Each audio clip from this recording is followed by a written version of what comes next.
এরে বান্দা, যার পেছনে তুই ঘোরস, যেইটার জন্য তোর এত নেশা এত পেশা, এই পেলাম না, এটা হারিয়ে ফেললাম। ব্যবসায় টাকা আসে না, বাড়িটা বানানো যায় না, জায়গাটা পড়ে আছে, কাজে লাগে না। এরে বান্দা, তাকায়া দেখ, তোর মতো হাজার বান্দা আছে রে, ব্যবসাও নাই, জায়গাও নাই, কেউ দিলে খায়, না দিলে খাওয়ার ব্যবস্থাও নাই। এরে বান্দা, তাকায়া দেখ, একটা পিঁপড়া সকালবেলা ঘর থেকে বের হয়, সন্ধ্যা ঘুরে ঘুরে তার ঘরে যায়, কিন্তু আমি আল্লাহ ওই পিঁপড়াটাকেও না খাওয়াইয়া তার ঘরে দেই না। ওরে বান্দা, তাকায়া দেখ, সকালবেলায় পাখিগুলো শূন্য পেটে উড়ে উড়ে ডানা মেলে ঘুরে যায়, তার বাড়িও নাই, ঘর নাই, মাজরা নাই, ব্যাংক ব্যালেন্স নাই, কোনো খাবারও মজুদ রেখে আসে নাই। এরে বান্দা, তাকায়া দেখ, উঠতে উঠতে ঘুরতে ঘুরতে সন্ধ্যা করে পাখিগুলো আবার আপন ঘরে ফিরে আসে, কিন্তু আমি আল্লাহর কসম বান্দা, একটা পাখিরেও খালি পেটে ঘরে ফিরাই না। কোরআনের গান দিয়ে হাদিসের আলোকে সত্য পথে যেন থাকি অবিচল, তোমার ছায়া তলে করগো কবুল প্রভু, তোমারে অধম বান্দাকে। প্রিয় ভাইয়ের আমার, এই জন্য এখনো ভাবার বিষয় হচ্ছে, এখনো আপনার পরিকল্পনা নেওয়ার প্রয়োজন আছে যে রব্বুল আলামিন আমার এই সুদীর্ঘ জীবনটা, ক্ষুদ্র জীবনটার অনেকটা সময় চলে গেল, মৃত্যুর ধার প্রান্তে এসে এই মুহূর্তে আমি সিদ্ধান্ত নিলাম, আমি ইসলামকে বুঝতে চাই, আমি ইসলামকে মানতে চাই। ও রব্বুল আলামিন, তোমার দেয়া প্রতিটি হুকুম দিয়ে আমার জীবন চালাতে চাই, রাসূলুল্লাহর প্রত্যেকটা কাজের মতো করে আমার কাজগুলো করতে চাই। আল্লাহ, আমি তো 80 বছরের ধার প্রান্তে পৌঁছে গেছি, আছে না নাই? আমি তো 70 পেরিয়ে গেলাম, 60 পেরিয়ে গেলাম, আমি আমার জীবনের সিংহভাগ সময়টা পার করে দিয়েছি, আমার বুঝ হয় নাই, এখন আমি বুঝ নিতে চাই, মানতে চাই। ও আল্লাহ, আমার অতীতের গুনাহগুলোর জন্য, না মানার জন্য আমি বড় লজ্জিত, বড় শঙ্কিত, বড় আতঙ্কের ভিতরে আছি।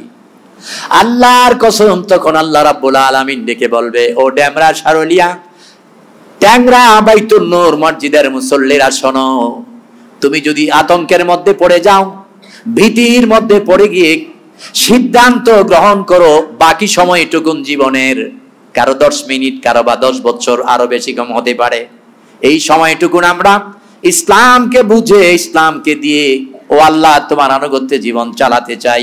আল্লাহ বলবে, যা, আমি আল্লাহ ঘোষণা দিলাম, অতীতের না জানা, না বুঝা অপরাধগুলো মাফ করে দিয়ে তোর সিদ্ধান্তের জন্য তোকে বেগুনা মাসুম করে ইসলামের মধ্যে শামিল করে নিলাম।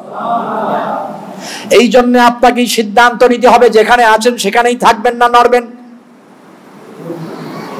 আফসোস, মুসলমান কত বিষয় নিয়ে ঝগড়া করি, দুই দল ঝগড়া লাগছে, ভারতের বর্ডারের পিলার আছে, ওই পিলারের মধ্যে একটা মোরগ ডিম পারছে, এখন বলতেছে ডিম কি ভারত পাবে না বাংলাদেশ পাবে? একদল বলতেছে 50-50, আরেক দল বলতেছে না, এটা বেশি অংশ যদি ভারতের হয় তাহলে ভারত, আরেক দল কয় না, মোরগটা তো বাংলাদেশের, তাহলে ডিম পাবে কোন দেশ? বাংলাদেশ। বাংলাদেশের মোরগ ভারতের পিলারের উপরে বসে ডিম পারছে, আপনি বলেন কোন দেশ পাবে? হ্যাঁ, মোরগ ডিম পারে না, ওই চিন্তা নাই, দুই দলের বিশাল ঝগড়া, হ্যাঁ আমার দেশ পাবে।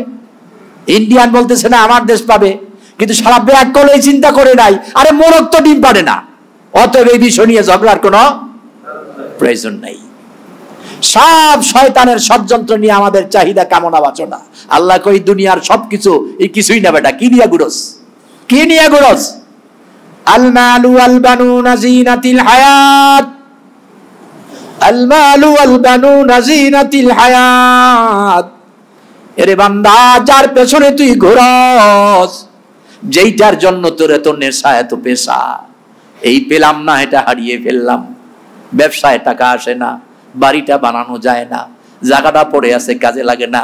এরে বান্দা, তাকায়া দেখ, তোর মতো হাজার বান্দা আছে রে, ব্যবসাও নাই, জাগাও নাই, কেউ দিলে খায়, না দিলে খাওয়ার ব্যবস্থাও নাই। এরে বান্দা তাকায়া দেখ, একটা পিঁপড়া সকালবেলা ঘর থেকে বের হয়, সন্ধ্যা ঘুরে ঘুরে তার ঘরে যায়, কিন্তু আমি আল্লাহ ওই পিঁপড়াটাকেও না খাওয়াইয়া তার ঘরে দেই না। ওরে বান্দা তাকায়া দেখ, সকালবেলায় পাখিগুলো শূন্য পেটে উড়ে উড়ে ডানা মেলে ঘুরে যায়, তার বাড়িও নাই, ঘর নাই, মাজরা নাই, ব্যাংক ব্যালেন্স নাই, কোনো খাবারও মজুদ রেখে আসে নাই। এরে বান্দা তাকায়া দেখ, উঠতে উঠতে ঘুরতে ঘুরতে সন্ধ্যা করে পাখিগুলো আবার আপন ঘরে ফিরে আসে, কিন্তু আমি আল্লাহর কসম বান্দা, একটা পাখিরেও খালি পেটে ঘরে ফিরাই না।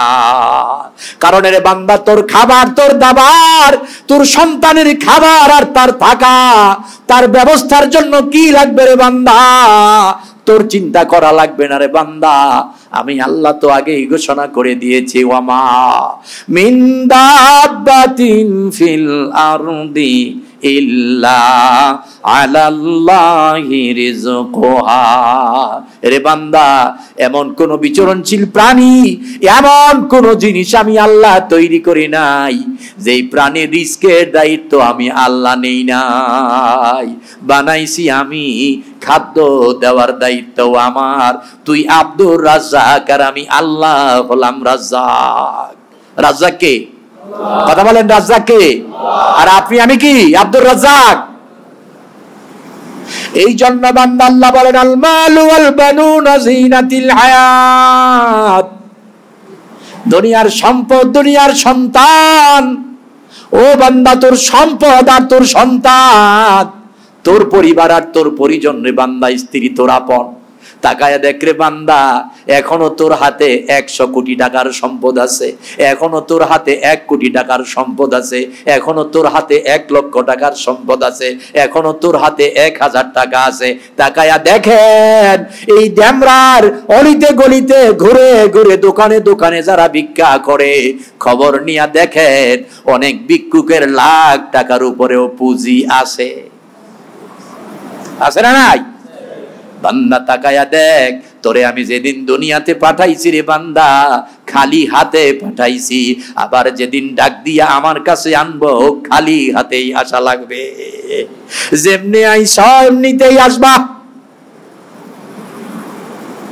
ও বান্দা, কিছু নিয়া তুই যাস নাই, খালি হাতে তুই গেছস রে বান্দা। তাকায়া দেখ, গরিবের ঘরে জন্ম হোক আর বড় লোকের ঘরে জন্ম হোক, ওরে বান্দা তাকায়া দেখ, অসুস্থ মানুষের ঘরে হোক আর সুস্থ মানুষের ঘরে হোক, যেখানে যেভাবেই তোরে জন্ম দিয়েছি রে বান্দা, আমি আল্লাহ সেখানে সেভাবেই তোর রিজিক আর তোর লালন পালনের ব্যবস্থাও করে রাখছি।